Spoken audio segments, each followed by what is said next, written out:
Everyone, CST पर आपका स्वागत है।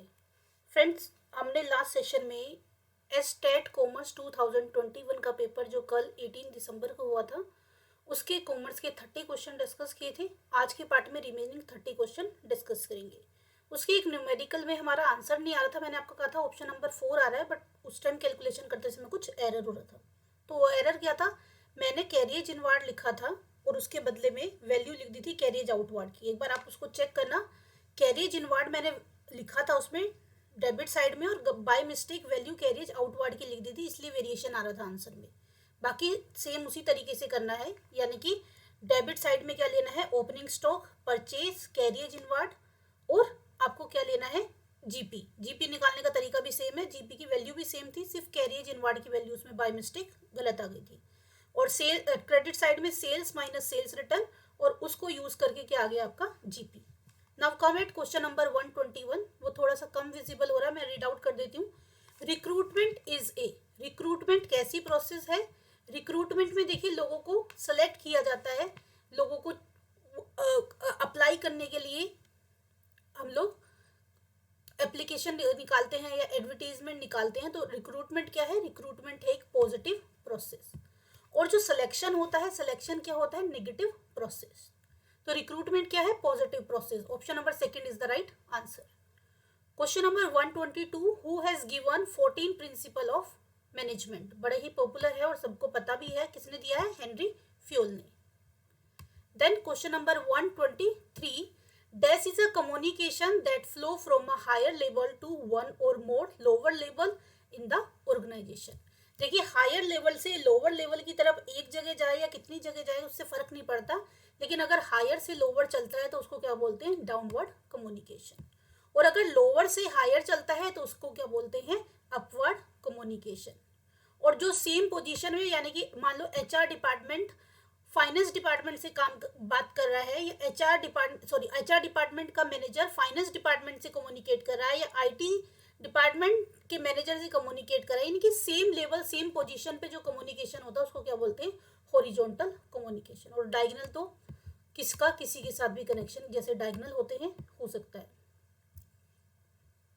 Then situational model of leadership was developed by, situational model किसने डेवलप किया था, सिचुएशनल मॉडल डेवलप किया था Paul Hersey and Blanchard. Option number 4 is the right answer. Moving on the next question, question number 125. Creating new product or services for foreign market is known as. Foreign market के लिए नया product अगर बनाते हैं तो उसको क्या बोलते हैं, प्रोडक्ट इन्वेंशन। ठीक है, क्योंकि नया प्रोडक्ट बनाया है। और स्ट्रेट फॉरवर्ड एक्सटेंशन क्या होता है, प्रोडक्ट की सेम प्रोडक्ट है, यानी कि उसके फीचर में चेंज किए बिना ही उसको फॉरेन मार्केट में लॉन्च किया जाता है। आई एम रिपीटिंग, अगर फॉरेन मार्केट के लिए नया प्रोडक्ट बनाया जाता है तो उसको बोलते हैं प्रोडक्ट इन्वेंशन। और अगर सेम प्रोडक्ट को फॉरेन मार्केट में लॉन्च किया जाता है तो उसको स्टेट प्रोडक्ट एक्सटेंशन कहते हैं। Moving on the next question, question number 126। Dash is not one of the step in the decision making process. इनमें से कौन सा डिसीजन मेकिंग का प्रोसेस का स्टेप नहीं है। डिसीजन मेकिंग में हम प्रॉब्लम को आइडेंटिफाई करते हैं, ठीक है, एनालाइज करके अल्टरनेटिव सॉल्यूशन निकालते हैं और फिर डिसीजन को क्या करते हैं, इंप्लीमेंट करते हैं। तो डिसीजन मेकिंग प्रोसेस का डेलीगेशन पार्ट नहीं है। Option number 4 is the right answer. Question number 127, invisible in the balance of payment account refer to. Balance of payment में इनविजिबल किसके लिए यूज किया गया है, सर्विस ट्रांजेक्शन के लिए। Option number second is the right answer. Question number 128, who has developed hierarchy of need motivational theory, A.H. Maslow. Option number first is the right answer. Moving on the next question, question number 129, which theory assume that people generally lazy will avoid work and responsibilities. तो वो कौन सी theory है, वो है आपकी theory X. Theory X किसने propose की थी, मैकग्रेगर ने। Theory X and theory Y. Theory X negative थी, थ्योरी वाई क्या थी, पॉजिटिव। तो यहाँ पे क्या हो जाएगा answer, theory X. Question number 130, in value based pricing. देखिए वैल्यू बेस्ड प्राइसिंग में आपका आंसर हो जाएगा फर्स्ट, पहले customer, then value, then price, फिर कॉस्ट, देन प्रोडक्ट। और सेकंड क्या है? सेकंड है cost based pricing. I am repeating, question value based था तो इसका आंसर क्या हो गया? Option number first is the right answer. Second वाला सीक्वेंस किसका है? प्रोडक्ट बेस्ड प्राइसिंग का। प्रोडक्ट बेस्ड प्राइसिंग का है product, cost, price, value and customer. Value based में ये है, इसको बोलते हैं प्रोडक्ट बेस्ड, और प्रोडक्ट बेस्ड रियली यूज होता है, ज्यादातर यूज होता है कॉस्ट बेस्ड। अगर वैल्यू बेस्ड है तो देन फर्स्ट कस्टमर, फिर वैल्यू, फिर प्राइस, फिर कॉस्ट, देन प्रोडक्ट। अगर कॉस्ट बेस्ड है तो product, then cost, price, value and customer. Moving on the next question, question number 131, ethics may be define as. Ethics क्या है? एथिक्स एक code of conduct है। Option number second is the right answer. Moving on the next question, question number 132, the modern approach of financial management is. देखिए modern approach क्या है? Effective and efficient utilization of capital. पुराने जमाने में managerial approach थी fund collect करना, fund collection, लेकिन modern में है जो आपके पास फंड है उसका एफिशिएंट, आपको एफिशिएंट और इफेक्टिव यूज करना है। Means option number second is the right answer.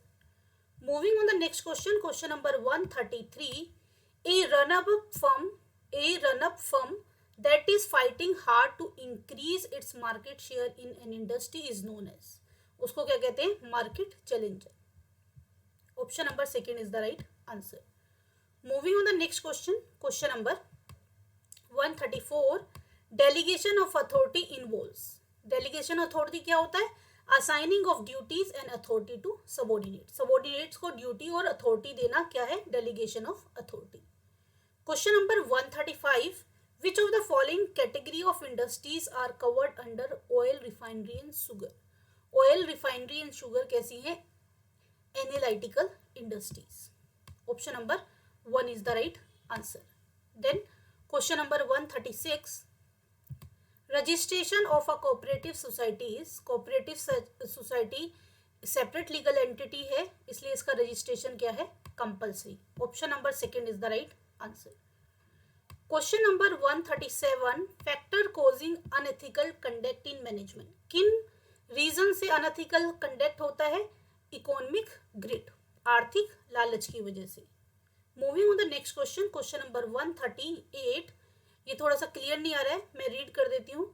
Which of the following is not a feature of employment. Which of the following is not the feature of employment?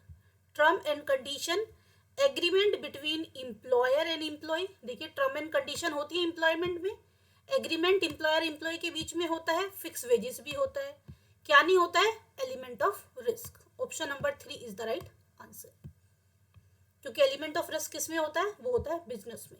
Moving on the next question, question number 139, which of the following is not an element of communication process. देखिए communication में encoding होती है, decoding होती है, channel होता है, receiver होता है, सेंडर होता है, क्या नहीं होता? Measurement. Option number 4 is the right answer. Moving on the next question, question number 140, internal element that may interfere with the company's ability to achieve its objective। Company की एबिलिटी में hurdle करता है internal factor, यानी कि internal weakness. Internal factor अगर company में hurdle करते हैं तो उनको बोलते हैं इंटरनल वीकनेस। और कंपनी के इनसाइड में जो आपकी बेटरमेंट के लिए चीजें हैं या जिन चीजों को इंप्रूव करके अपनी परफॉर्मेंस को अच्छा किया जा सकता है, प्रोडक्शन को अच्छा किया जा सकता है, वो क्या है? Company strength. यानी कि स्ट्रेंथ एंड वीकनेस क्या होते हैं? Because of internal factor. External factor की वजह से क्या होते हैं? Opportunity and threats. अगर नेगेटिव इंपैक्ट पड़ता है बिजनेस के ऊपर तो वो थ्रेट्स है, और आपके पास ऑप्शन आपके क्रिएट होते हैं मार्केट में, वो या कौन से ऑप्शंस हैं ऐसे जो आपकी इंडस्ट्री के लिए फेवरेबल हैं, तो वो क्या है आपके लिए? Opportunity. Clear? Strength and weakness internal, opportunity and threats क्या है? एक्सटर्नल। और उसने पूछा था हर्डल क्रिएट करते हैं, इंटरफेयर करते हैं, तो वो क्या होगा? वीकनेस। यानी कि हमारे क्वेश्चन का आंसर क्या हो गया? Option number second. Moving on the next question, question number 141, which management thinker receive the Nobel prize for economic in 1978। कौन से इकोनॉमिक थिंकर को प्राइज मिला था? वो थे Herbert A Simon. Option number 1 is the right answer. Clear? कुछ question clear नहीं हो रहे हैं तो मैं आपको रीड कर रही हूँ, उसके थ्रू अगर आपको अच्छे से वीडियो में विजिबल ना हो तो थोड़ा सा ध्यान से सुनिएगा। मैंने प्रॉपरली ध्यान से देख के इसको रीड आउट किया है। Then question number 142, partnership is the result of, partnership किससे अराइज होती है? पार्टनरशिप अराइज होती है एग्रीमेंट से। Then question number 143, what is the maximum age limit of member of national commission for consumer protection? तो कितनी होती है मैक्सिमम? 65 एज, और प्रेसिडेंट के लिए कितनी हो सकती है? 70। Moving on the next question, question number 144, a major characteristics of services which cannot be stored for later sale or use, service का वो करेक्टर जिसकी वजह से हम उसे स्टोर नहीं कर पाते बाद में यूज करने के लिए, उसको बोलते हैं सर्विस इंटेंजिबिलिटी, क्योंकि ये अमूर्त है, इंटेंजिबल है, इसलिए हम इसको स्टोर नहीं कर सकते। Option number 1 is the right answer. Which of the following is the characteristics of transactional leader? देखिए, inspirational motivation, idealize influence, intellectual stimulations, ये है ट्रांसफॉर्मेशनल लीडर के करेक्टर। ट्रांजैक्शनल लीडर के करेक्टर कौन सा है? Management by exception. I am repeating, first, third और fourth transformational leader के करेक्टर हैं, और मैनेजमेंट बाय एक्सेप्शन किसका है? ट्रांजैक्शनल। तो हमसे ट्रांजैक्शनल पूछा था, option number 2 is the right answer. Question number 146, management is the development of people not direction of things, who said? किसने ये कहा है? ये कहा है Lawrence Appley. Option number 2 is the right answer. Moving on the next question, question number 147, the phenomenon in which the norms for consensus override the realistic appraisal of alternative action, ऐसी घटना जिसमें आम सहमति का मापदंड कार्यवाही के वैकल्पिक कार्यों का यथार्थवादी मूल्यांकन को अधिभावी करता है, उसको बोलते हैं group think. Option number 4 is the right answer. Then next question, question number 148, which is not the element of business environment? इनमें से कौन सा बिजनेस इन्वायरमेंट का एलिमेंट नहीं है? वो है हिस्टोरिकल। लीगल, पॉलिटिकल, इकोनॉमिकल होता है, टेक्नोलॉजिकल होता है, लेकिन हिस्टोरिकल नहीं होता। Moving on the next question, question number 149, human objective of businesses, business के ह्यूमन ऑब्जेक्टिव क्या हैं? Labour, welfare and society. ये तो क्लियर है, इसमें कुछ समझाने की जरूरत ही नहीं है, सीधे सीधे क्वेश्चन के आंसर है। Social responsibility of business is, social responsibility of a business is multi dimensional. तो दोस्तों ये थे 60 क्वेश्चन, 30 हमने लास्ट में किया है और 30 आज के इस वाले सेशन में डिस्कस किए हैं। तो ये 60 क्वेश्चन हो गए, ये मेरी साइड से आंसर की है। फिर भी स्टिल आपको किसी क्वेश्चन के ऊपर डाउट है या किसी क्वेश्चन के ऊपर डिस्कशन आप चाहते हैं या आपको लगता है इसका कोई और आंसर हो सकता है, तो आप मुझे वीडियो पे कमेंट करके बता सकते हैं। तो दोस्तों, सेशन पसंद आया हो तो सेशन को लाइक कीजिए और अपने दोस्तों के साथ शेयर कीजिए। मिलते हैं नेक्स्ट सेशन में, तब तक के लिए बाय बाय, टेक केयर।